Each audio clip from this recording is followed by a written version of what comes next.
is Father Ken Lau, and welcome to the new episode of the Nuggets for the Soul. Lately, I've been getting prophetic dreams, which I wasn't used to in the past. And in this prophetic dream, I'll just like to share with you the dream and also its interpretation and see how you could relate. The dream that I had was I was given a hefty fine of 51,000 Canadian dollar for all the traffic laws that I broke, like speeding, car collision, beating the red light.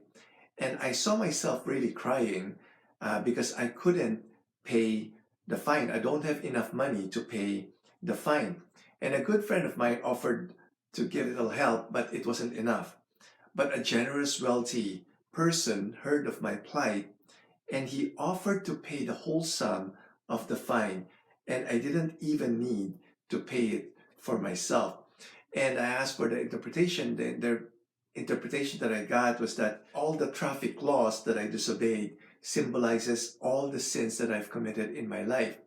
And the 51,000 Canadian dollar, what stood out there is the number 51. It reminded me of Psalm 51. It talks about the mercy of God. In Psalm 51, it says, "Have mercy on me, God, according to your unfailing love, according to your great compassion, blot out my transgressions.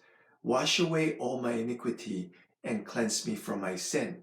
For I know my transgressions, and my sin is always before me.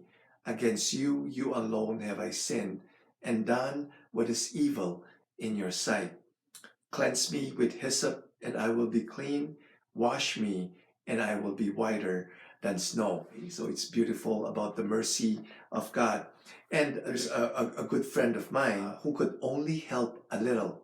But this wealthy person symbolizes Jesus. Okay, he died on the cross to pay the penalty of my fine. I hope all of us could relate with this, right? All of us have committed sin and separated us from God, and we alone could not pay that fine. It's going to be too much.